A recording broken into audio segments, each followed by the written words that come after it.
El Colegio de San Luis realizó el pasado 5 de marzo la conferencia Regulación del plagio académico en centros públicos de investigación, con el licenciado Eric Omar Rodríguez Díaz. A continuación, la conferencia. Pues muy buenas tardes a todos los que nos están viendo, los que nos están escuchando. Soy David Eduardo Vázquez Salguero, el presidente del Colegio de San Luis, y con mucha gratitud y mucho agrado doy la bienvenida al licenciado Eric Omar Rodríguez Díaz. Muchísimas gracias, licenciado Rodríguez, por acompañarnos en esta segunda edición o segunda charla de la campaña que estamos emprendiendo sobre concientización en cuanto a la ética en la investigación y la integridad académica.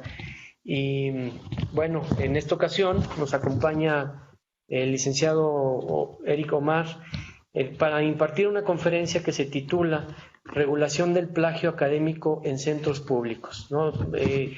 Es un tema que nos interesa mucho, sobre el cual reflexionar, sobre el cual tomar conciencia, saber que son cosas que ocurren entre los investigadores o entre los alumnos, y es algo que no deseamos que siga ocurriendo en el ámbito académico en ningún espacio, ¿no?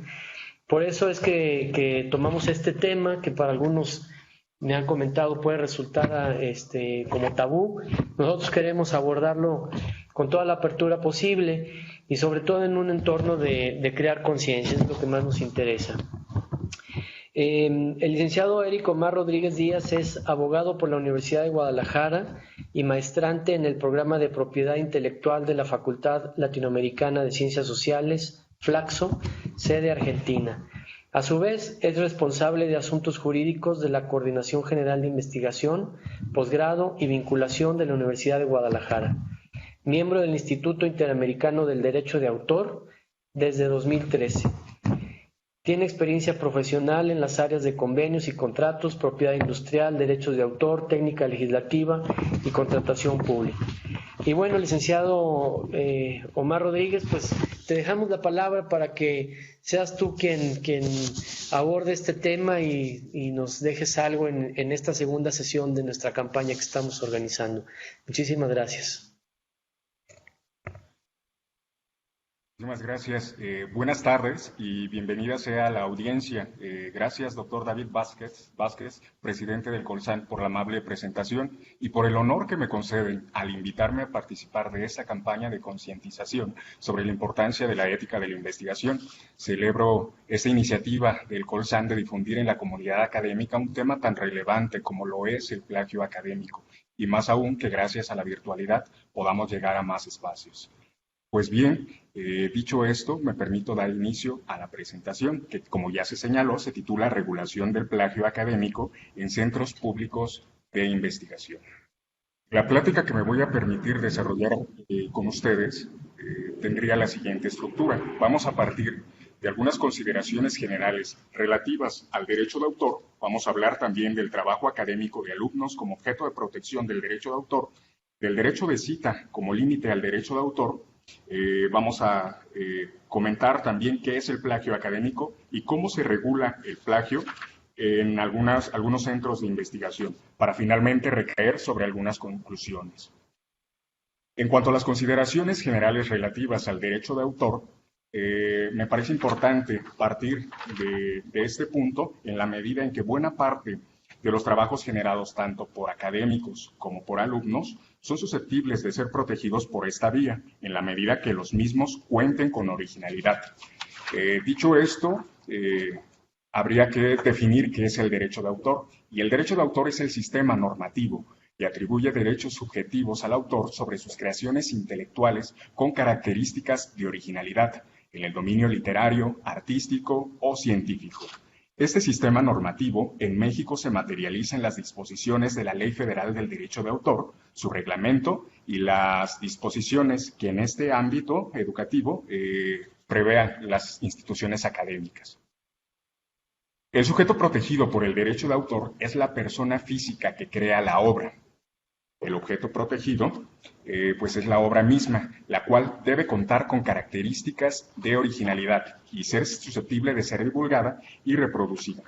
El derecho de autor únicamente protege las formas de expresión o la estructura de la información, no así las ideas como tal, ya que a partir de una idea, o bueno, esta exclusión de no proteger las ideas se justifica en el sentido de que a partir de una idea, distintos autores pudieran generar obras imprimiendo su propia personalidad o a partir de su contexto, de sus conocimientos, de su experiencia personal y profesional, lo que, bueno, de tal suerte que otorgar una exclusividad sobre las ideas frenaría el desarrollo de la literatura, las artes y la investigación.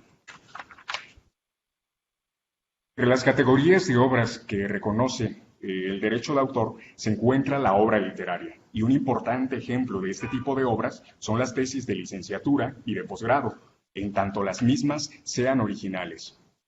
El derecho de autor tiene principalmente dos requisitos. El primero de ellos es la originalidad, el segundo, la fijación. Por originalidad debemos entender, significa que esta es una creación propia del autor y no copiada de otra obra en su totalidad o en parte esencial. La fijación, por su parte, que es el segundo de los requisitos mencionados, es el acto por el virtud del cual una obra se incorpora a un soporte material, la fijación de letras, números, símbolos en este tipo de soportes. Algunos requisitos que son ajenos a la protección son el mérito, porque no corresponde al derecho de autor valorarlo, sino a la crítica propia de esa área de especialidad. El destino, no importa que la obra tenga fines estéticos, contemplativos, académicos, didácticos, comerciales, de igual forma se protege. Tampoco el medio de expresión. Es válida la protección cuando ésta se expresa a través de signos, de lenguajes, de elementos sonoros, etc. Y el registro no es una condición para el surgimiento de la protección que la obra se encuentre registrada. Sin embargo, sí es algo recomendable para tener una constancia documental de que la autoría le corresponde a determinada persona y se pueda hacer valer esto frente a terceros. El derecho de autor se conforma de diferentes facultades. Dos principalmente, unas de tipo moral, personal, y otras de tipo económico, las cuales los autores pueden ejercer respecto de sus obras. En cuanto al derecho moral, este se integra de 4 facultades: la facultad de divulgación, la facultad de integridad y la facultad de paternidad, así como la de retracto. La de divulgación permite o legitima al autor autorizar o prohibir cuando su obra se hace de conocimiento público. La de integridad permite exigir que la obra se respete en los términos en los que fue concebida. La paternidad es, el reconocimiento que se haga de su nombre como creador de la obra, y el retracto permitiría que si en un momento dado el autor se arrepiente de haber puesto en circulación su obra, porque a lo mejor ya no es compatible con sus ideales, puede retirarla del comercio. Por su parte, el derecho moral tiene las características de ser inalienable. Esto quiere decir que no se encuentra en el comercio, no es susceptible del comercio.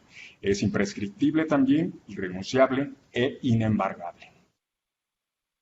Por lo que ve al derecho patrimonial, aquí también encontramos 4 grandes facultades: la de reproducción, que permite la generación de copias; la de distribución, que permite su comercialización, por ejemplo, a través de ejemplares físicos puestos a disposición del público en librerías; la de comunicación pública, que permite, por ejemplo, su recitación o bien su puesta a disposición a través de medios electrónicos, como lo podría ser un repositorio institucional; y el derecho de transformación, que permite que el autor autorice que se hagan obras derivadas, como lo podría ser una traducción.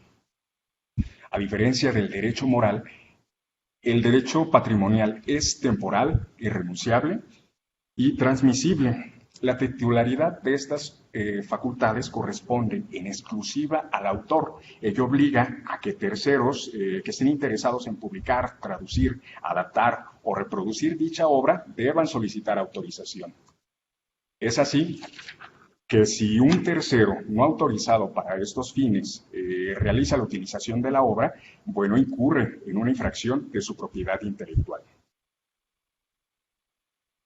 Pasando ahora a hablar del trabajo académico de alumnos como objeto de protección del derecho de autor, podemos decir que durante su trayectoria escolar no son pocas las veces que los estudiantes participan en la generación de productos susceptibles de ser protegidos por alguna de las figuras de propiedad intelectual, incluido el derecho de autor. Como ejemplo de esto, podemos encontrar ensayos, informes, artículos, monografías, participaciones en foros de discusión, prototipos, productos integradores, trabajos de fin de curso, tesinas, tesis, entre otros proyectos de investigación. Vamos a concentrarnos en las tesis por ser el trabajo de mayor complejidad y el que permite el otorgamiento del título o grado correspondiente. Una tesis es un trabajo académico en el que se aborda un problema de investigación en particular y respecto del cual se recoge información y antecedentes sobre el mismo. La elaboración de la tesis es además un requisito formal en algunos casos para obtener el título de pregrado y también para la obtención del título de posgrado. La tesis, desde luego, es elaborada en el último tramo de la trayectoria escolar de los alumnos, con el acompañamiento de un director o asesor para dichos efectos. Por la naturaleza de las tesis o la metodología en la que son desarrolladas, podríamos decir que en principio solo las conclusiones de una tesis reunirían el requisito de originalidad y no así la tesis en su conjunto. Sin embargo, una segunda postura podría equiparar la originalidad con la exigencia de no haber copiado y de proteger no los contenidos expresados por su autor, sino la forma concreta por él elegida para expresarlos. En este sentido, a pesar de que las tesis contengan fundamentalmente una compilación de citas o de ideas de autores ya consagrados, se trata de criticarlos, de ordenar sus ideas y finalmente inclinarse por alguna de ellas o, en el mejor de los casos, optar por una nueva vía. Pasemos ahora a hablar del derecho de cita. Decíamos antes que la titularidad de los derechos de autor es exclusiva del autor. Entonces, ¿cuándo puedo utilizar la obra de terceros sin incurrir en una infracción a sus derechos? Podemos hablar principalmente de 4 supuestos. Cuando soy titular o cotitular de la obra, cuando tengo autorización del titular de la obra, cuando el uso que pretendo realizar se ampara en uno de los supuestos del artículo 148 de la Ley Federal del Derecho de Autor, que es un supuesto al que se le ha denominado excepciones y limitaciones al derecho de autor, o bien cuando la obra se encuentra en el dominio público. Las excepciones y limitaciones al derecho de autor representan un supuesto en el que es posible realizar ese uso sin pedir autorización al autor y sin remunerarlo, previo cumplimiento de lo que la doctrina y la legislación internacional ha desarrollado como la regla de los 3 pasos. El uso debe suscitarse en determinados casos especiales, que son los que reconoce la norma. Este uso no debe entrar en conflicto con la explotación de la obra y tampoco debe causar un perjuicio injustificado a los intereses del autor. Tratándose de trabajos académicos, una de las principales excepciones y limitaciones es la que se conoce como el derecho de cita, que está desarrollado en la fracción primera del artículo 148 y que permite hacer el uso de la obra o la cita de textos siempre que la cantidad tomada no pueda considerarse como una reproducción simulada y sustancial del contenido de dicha obra. Etimológicamente, citar es repetir textualmente lo que alguien ha dicho o escrito. En materia de propiedad intelectual, citar significa insertar en una obra uno o varios pasajes de una obra ajena. Es por ello que la cita de terceros es un recurso ampliamente aceptado en la investigación.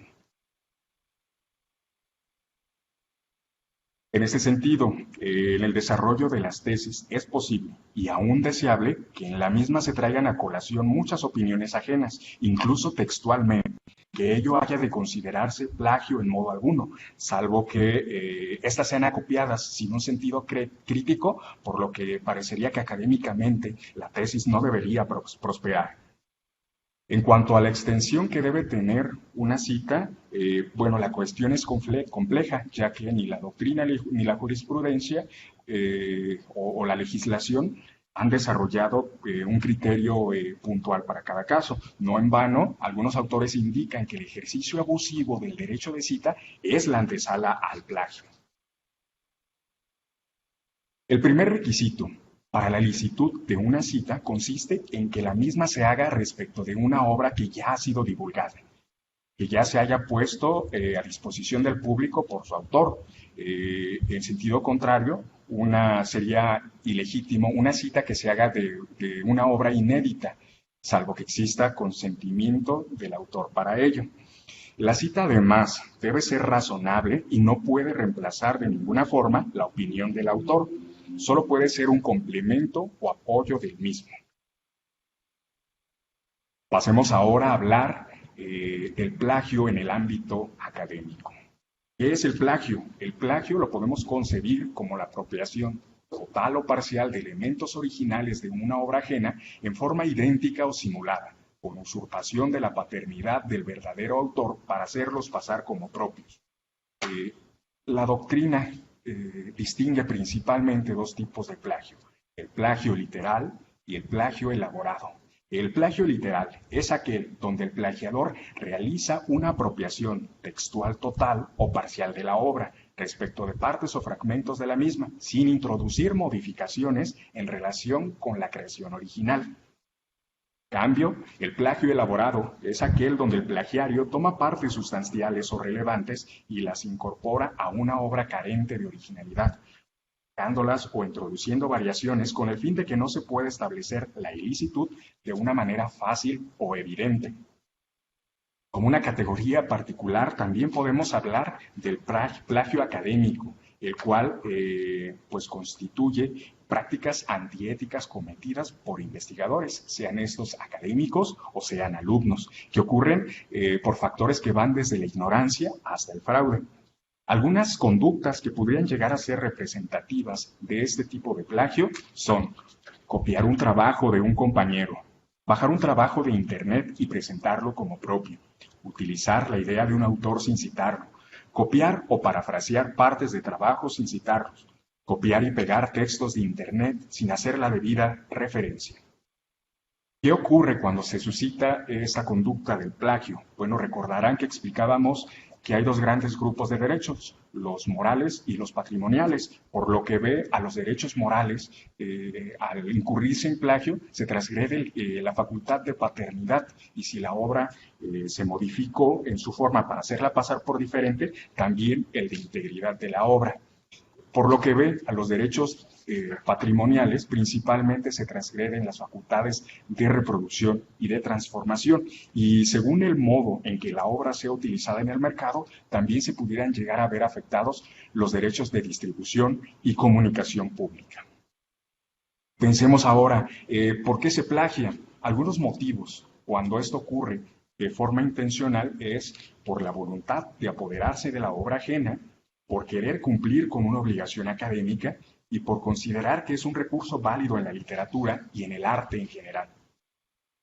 Cuando el plagio se da de forma no intencional, puede llegar a ocurrir por no citar correctamente, por la comodidad favorecida por los medios tecnológicos, el famoso cortar y pegar, y porque se cae en lugares comunes de las respectivas áreas artísticas o literarias.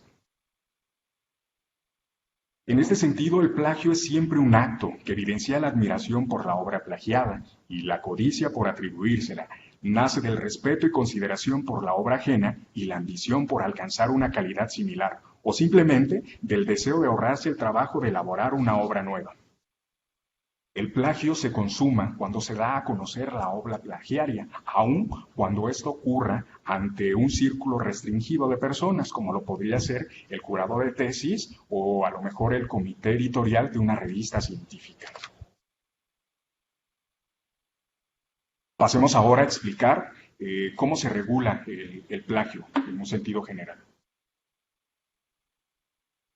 El tipo de conductas más bien de consecuencias jurídicas que puede producir la comisión del plagio va desde consecuencias de tipo académico, de tipo civil, penal y administrativo. Esta es una perspectiva más allá del marco jurídico nacional, abarcativo del análisis de las legislaciones de Latinoamérica, que comprende principalmente estos 4 tipos de consecuencias jurídicas. Nos vamos a concentrar en la académica.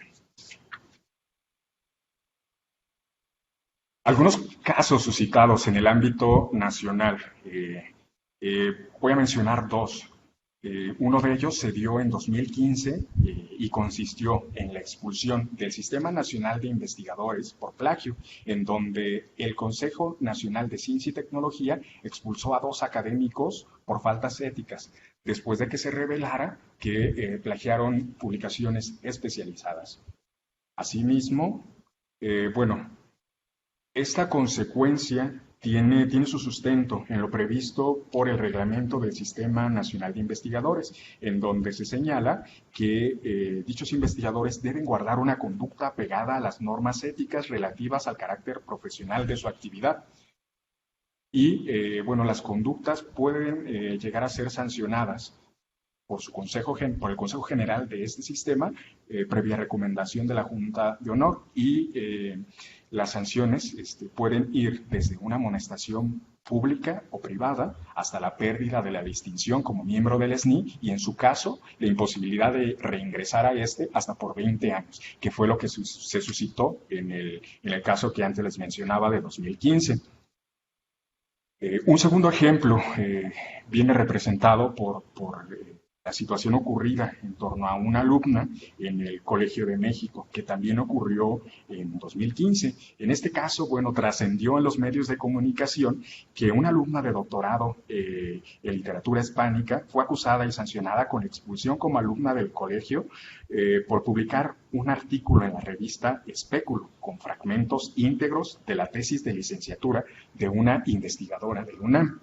Aquí, uno de los elementos que aportaba la contraparte como argumento de defensa es que, si bien el Colmex podría estar legitimado para establecer violaciones a sus principios éticos o no, cuestionaba que no estaba facultado para establecer sanciones en torno si hubo plagio, pues decía que la determinación del plagio corresponde a las autoridades competentes, sean de índole administrativa o jurisdiccional, pero no el Colmex. Sin embargo, en lo resuelto del juicio de amparo del presente asunto en 2017, se determinó que el actuar de la Junta de Profesores Investigadores del Centro de Estudios Lingüísticos y Literarios del Colegio de México no constituye un procedimiento de infracción a derechos de propiedad intelectual, sino un procedimiento estrictamente académico, ya que mediante se hace del valer el cumplimiento de los principios de integridad y honestidad académica en la presentación de trabajos, conducta que en el Colegio de México se encuentra tipificada como fraude académico y especialmente como plagio. A su vez, se contrapone con el fin de la institución de impartir educación superior de excelencia y formar profesionistas investigadores y profesores universitarios. ¿Cuál es la regulación con la que cuenta el Colegio de México? Podemos hacer referencia a lo dispuesto por su Reglamento General de Estudiantes, en donde se reconoce como obligación de sus estudiantes la necesidad de responder por la originalidad de su trabajo académico previo a su ingreso y hasta la obtención de su título o grado. El Colegio de México cataloga como falta grave la comisión de actos de fraude académico y establece que esta conducta puede dar lugar a la expulsión del colegio. El fraude académico lo concibe como la utilización y transcripción de textos ajenos, haciéndolos pasar por propios, o sin la indicación de la respectiva referencia bibliográfica, tanto en trabajos escritos de una asignatura como en las tesis. Este mismo Reglamento General de Estudiantes prevé la posibilidad de anular el título o grado otorgado a egresados que hayan incurrido en fraude académico mediante la presentación de su tesis. Pasemos ahora a comentar algunos casos suscitados, o bueno, la forma en la que regulan algunos centros públicos de investigación la situación del plagio. Partiendo del Centro de Investigaciones e Innovación en Tecnologías de la Información y Comunicación, Infotec, el cual en su reglamento de posgrados prevé la deshonestidad académica estudiantil, la cual comprende, entre otras faltas éticas, el entregar trabajos que no son de su autoría, cometer plagio y copiar en exámenes.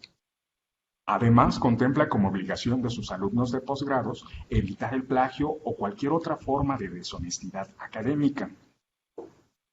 Entre las sanciones que regula por la comisión de esta conducta, pueden consistir desde reprobar una asignatura hasta la baja temporal o definitiva del programa académico que esté cursando. Del mismo modo, manifiesta que la aplicación de dichas sanciones es independiente a las acciones legales que el Infotec o cualquier tercero afectado puede ejercer. La comisión del plagio produce además la pérdida de la beca que le haya sido otorgada para cursar sus estudios en el Infotec y la obligación de cubrir los montos que esto conlleve. Segundo supuesto es el del Centro de Investigación y Docencia Económicas, el CIDE, el cual establece como valor que debe guiar a la institución la integridad académica, misma que vincula con el compromiso de conducirse con los más altos estándares de honestidad académica y rigor científico. Dispone como faltas al Código de Ética tanto el plagio como cualquier otro tipo de deshonestidad académica y define el plagio como toda presentación intencional o no de ideas ajenas como propias, sin importar el momento o la forma de presentación. Clasifica como falta grave la comisión del plagio y le atribuye a este la sanción de baja definitiva de la institución. Prevé distintas hipótesis en cuanto a la forma de sancionar. Si el plagio se da en el trabajo de tesis o tesina y el alumno ya egresó, pero no ha obtenido el título o grado, pierde el derecho a titularse o graduarse.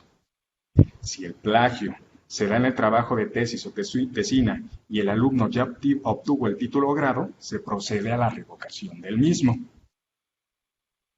El tercer supuesto de análisis es el Centro de Investigaciones Biológicas del Noreste, el cual establece como principio y valor que debe guiar la conducta de su comunidad académica el correspondiente a la integridad y honestidad académica, el cual implica, entre otras cosas, ser honesto con el origen y las fuentes de información que emplean, generen o difundan.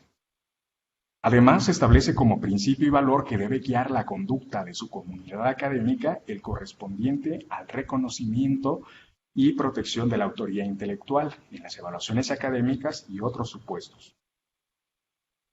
Prevé que para la admisión a los programas de doctorado, el problema científico que se presente debe abordar una investigación original. Requiere que las publicaciones que se incorporen al trabajo de tesis cuenten con calidad y originalidad suficiente y que la tesis no puede ser la mera reproducción de dichos trabajos publicados o en revisión, sino el análisis, discusión e integración de los mismos. Como parte de la revisión y eventual aprobación del trabajo de tesis, además prevé que el documento final debe ir acompañado por la evidencia de análisis con un programa que determine identidad para evitar el plagio en dicho documento.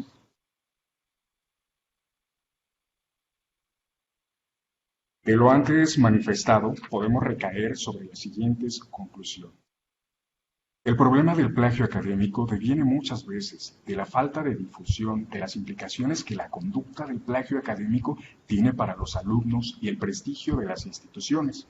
El problema del plagio académico también deviene muchas veces de la ausencia de definición en la normativa sobre lo que debemos entender por originalidad, cómo determinarla y qué es lo que se entiende por plagio académico o plagio en general y cómo reconocerlo en una obra escrita.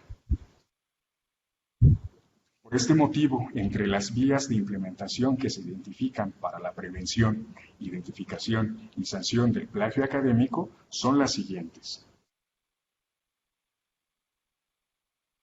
Se podría visualizar aprobar una política institucional que comprenda los aspectos vinculados con la integridad académica, la ética de la investigación y el fomento a los derechos de autor. Establecer en los planes y programas de estudios y o reglamentos de alumnos disposiciones expresas que requieran que los trabajos académicos cuenten con originalidad en los niveles educativos de licenciatura, maestría y doctorados. Además, se podría contemplar también la posibilidad de generar cursos de actualización o diplomados que les permitan a los alumnos enriquecer su formación académica y o desarrollar capacidades para utilizar los estilos de citación más aceptados en sus respectivas áreas de conocimiento.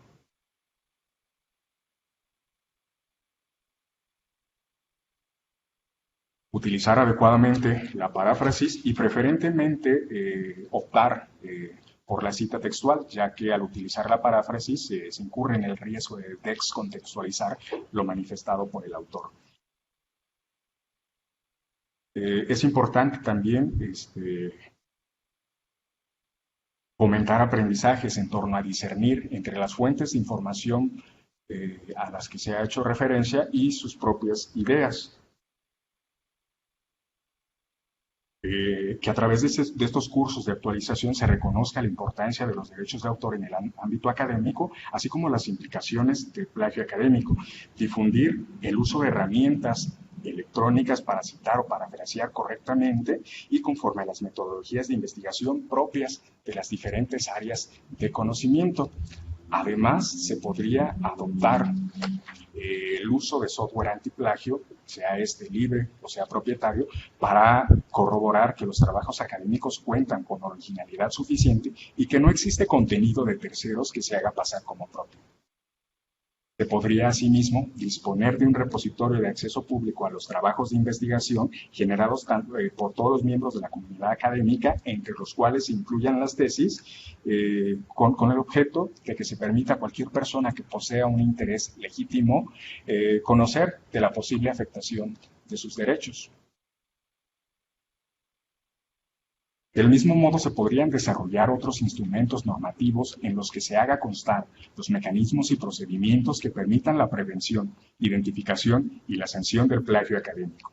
En relación con este último punto, se considera importante referir que si bien la determinación de la originalidad de una obra protegida por el derecho de autor, así como la estimación de cualquier violación a derechos de terceros, incluyendo el plagio, si bien corresponde a las autoridades competentes de índole administrativa o jurisdiccional, no es menos cierto que los centros públicos de investigación, en ejercicio de su autonomía y por conducto de sus respectivos órganos de gobiernos, también se encuentran legitimados para cuestionar y sancionar toda práctica contraria a la ética de la investigación. En apoyo de este último comentario me gustaría citar lo indicado por Paula Bianchi, quien señala que aun cuando no se haya estipulado expresamente el plagio académico dentro del articulado de la institución de que se trate, basta con que se haya sancionado en términos generales el fraude en las evaluaciones o el incumplimiento de las normas de decoro y dignidad que deben prevalecer en la academia. Hecho esto, en el supuesto en el que el profesor o jurado o la comisión evaluadora determine una sanción, pues bueno, no estaría entrando en modo alguno en cuestionarse si hubo violaciones a derechos de autor o si podría dar lugar a algún tipo de consecuencias legales diferentes, sino que como cualquier otro supuesto de fraude, como por ejemplo que un estudiante copie en un examen o suplante a otro en una evaluación, estaría tomando las medidas sancionatorias que corresponden. Los mecanismos y procedimientos que se reconozcan por los centros públicos de investigación deben priorizar la prevención sobre la sanción y, en su caso, establecer consecuencias jurídicas congruentes con la gravedad o levedad de la conducta y el momento de la trayectoria escolar del alumno en el que se identifica la posible comisión del plagio.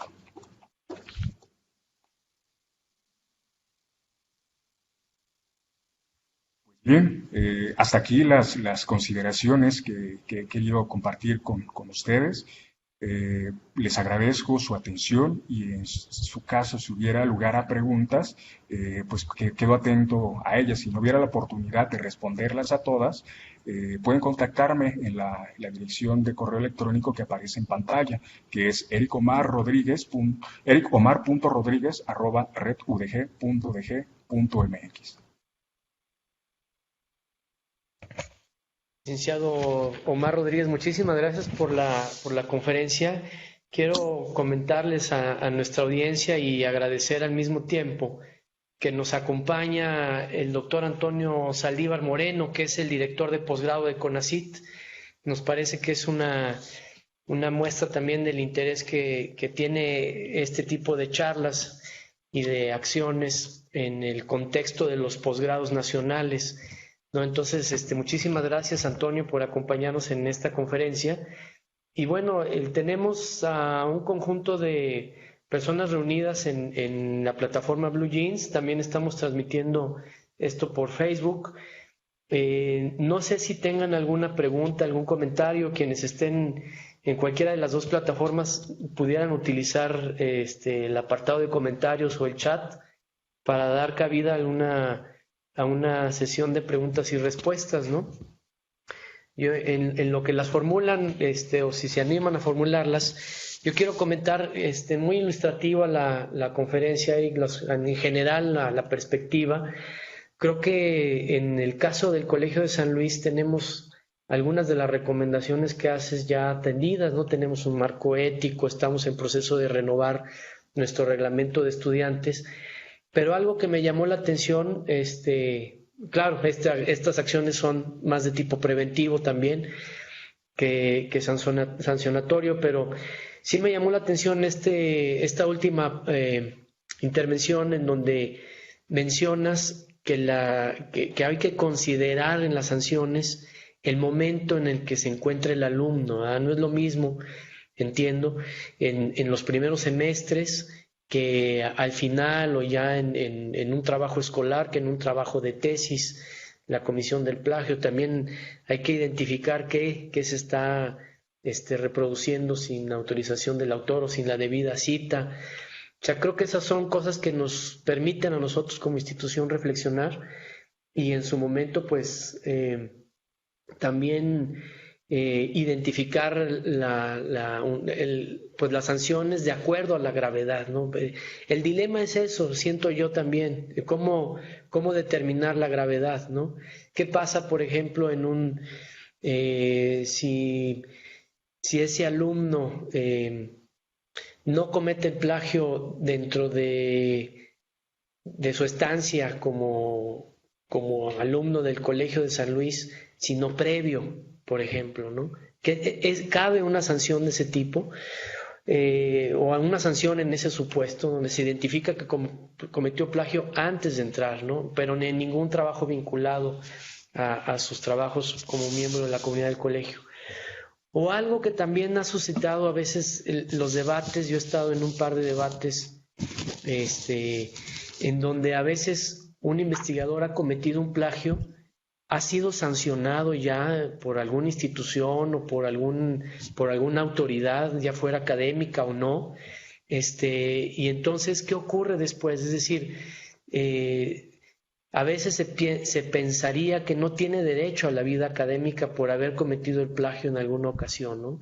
Se estigmatiza, digamos, ¿no? a ese individuo, ¿no? Me gustaría conocer tu opinión en ese sentido.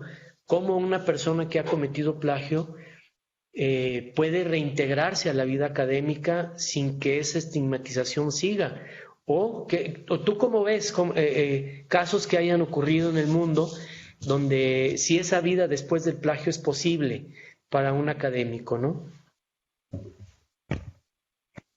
Y primero dando respuesta a la parte de qué ocurriría si el plagio se comete previo a ingresar a una institución. Justo ese fue el contexto que se dio en el Colmex. El caso de la alumna, me parece, o de acuerdo a lo que leí en el amparo,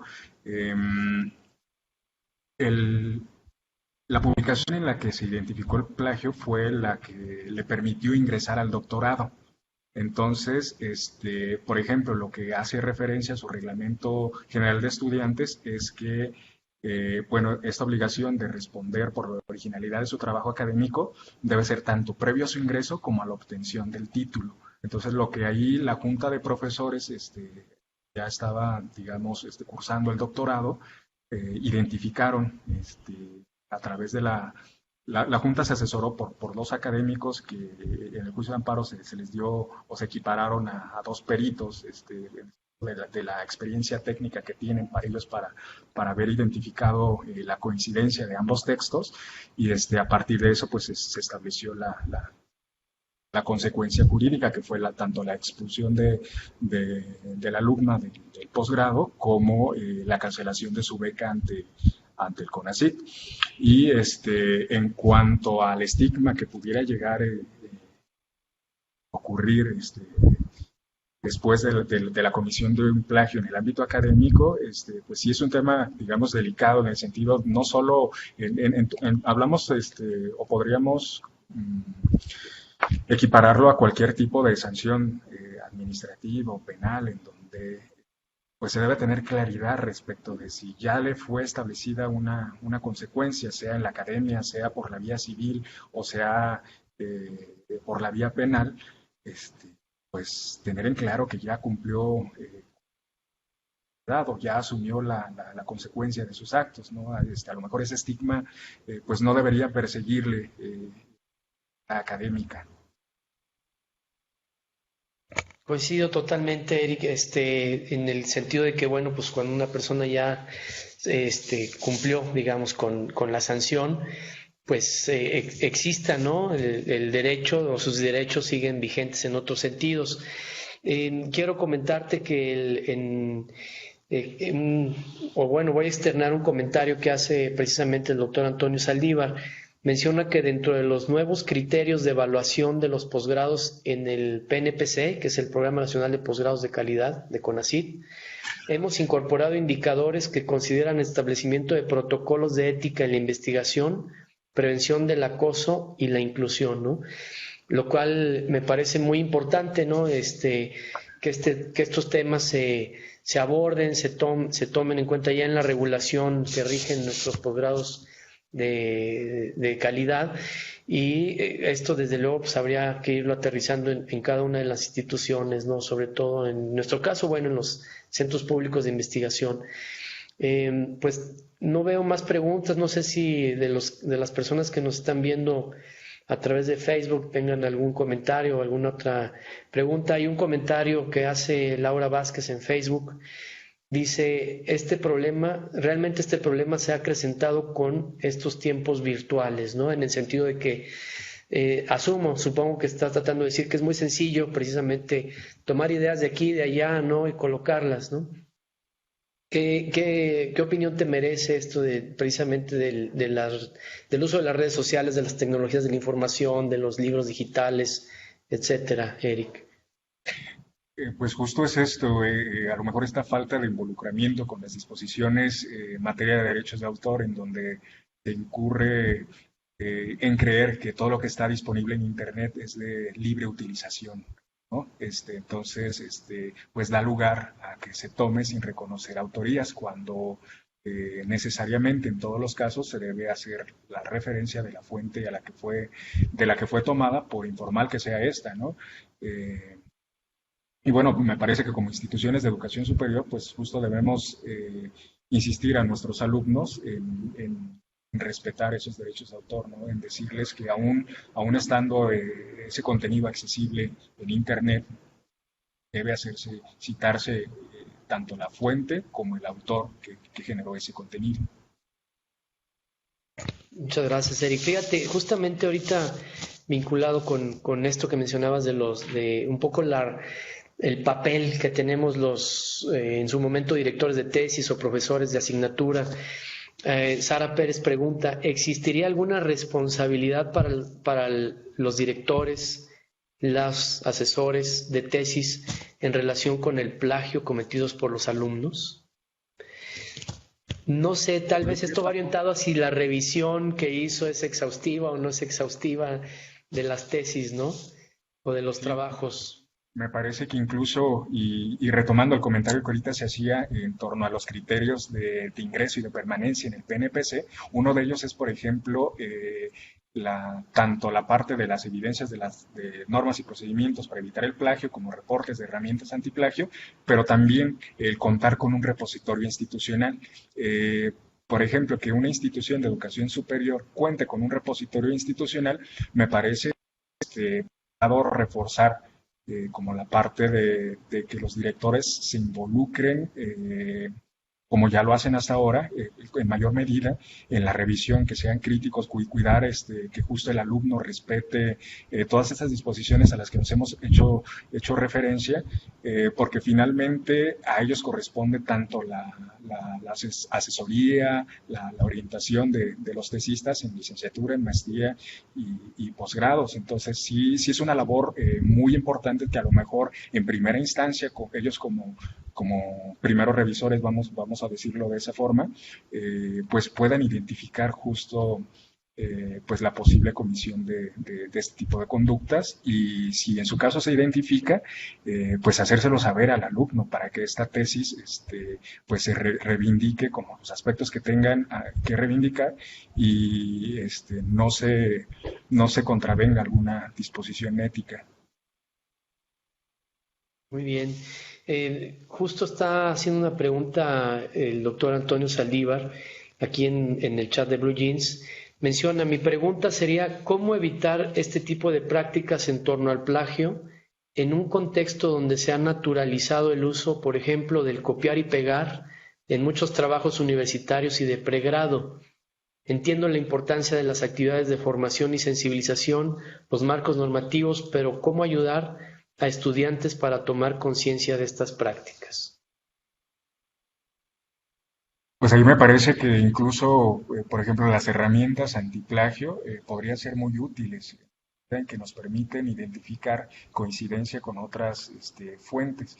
Por ejemplo, la Universidad de Guadalajara, justo en este contexto, en las tesis de posgrado, se apoya de los directores o coordinadores de carrera para realizar esta revisión de la identidad que pudiera existir, los trabajos académicos de los alumnos.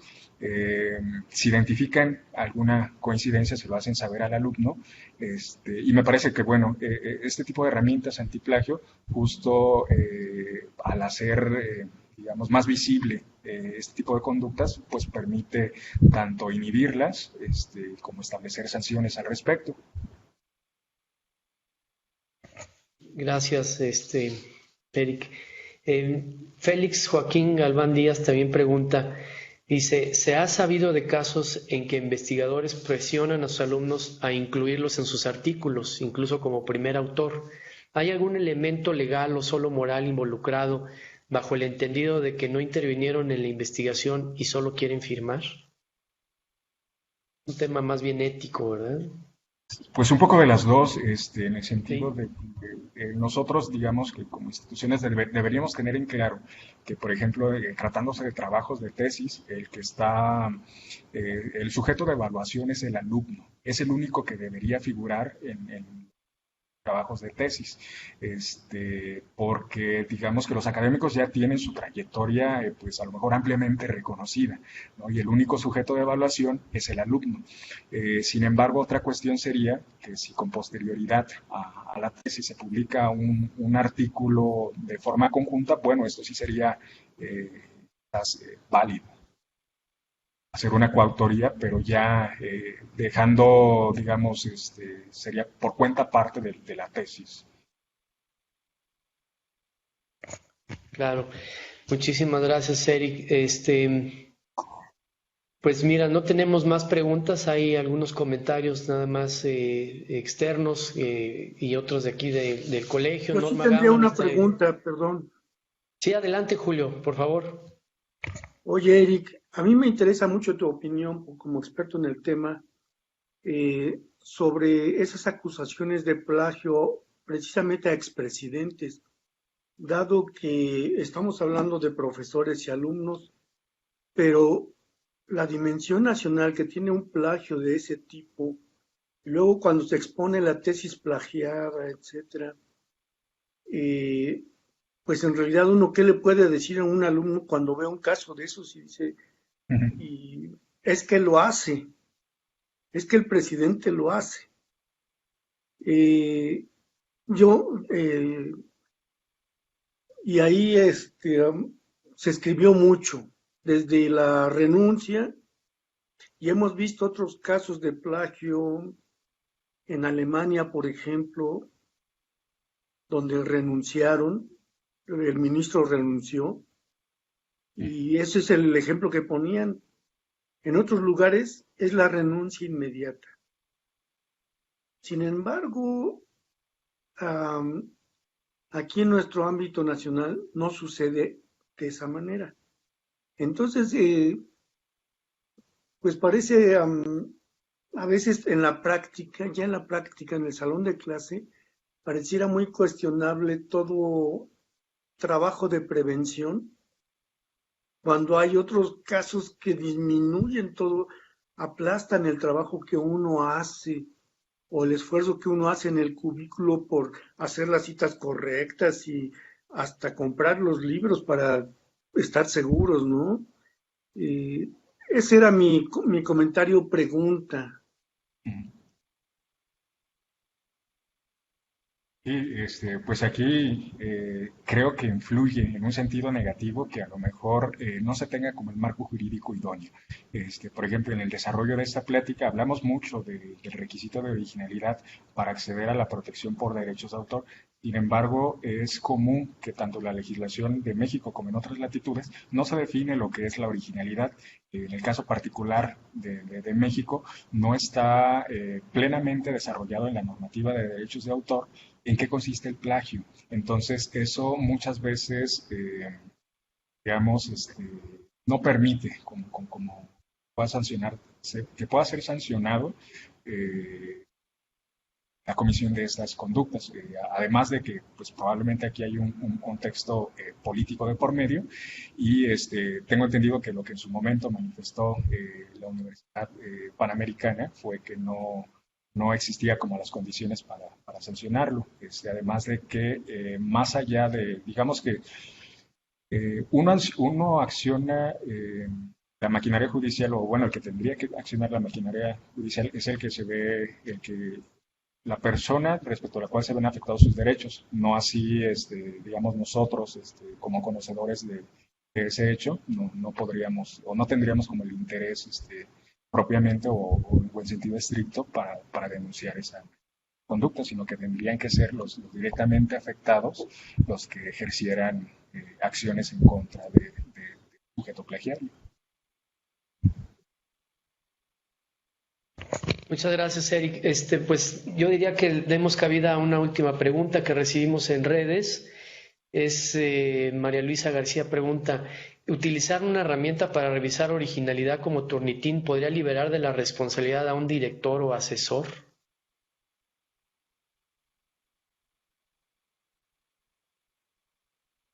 Creo que no es que el director asuma directamente. Parece que si pone elementos sobre la mesa de que, o se deja constancia de que se hicieron en condiciones de mayor esfuerzo las revisiones correspondientes a que no exista contenido de terceros que se haga pasar como propio.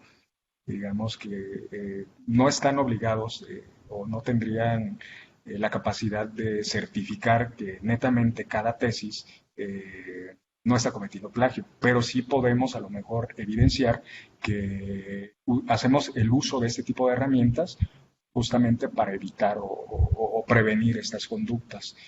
Pero finalmente, o sea, se pudiera dar el caso que aún utilizando este tipo de programas, pues pasará algo desapercibido, no se identificara, quizás sobre todo en los casos en donde el plagio es, digamos, simulado en el sentido de que no es textual, sino que hay una intencionalidad en el que se cambia el sentido original de lo dicho por el autor y a lo mejor no es fácilmente identificable.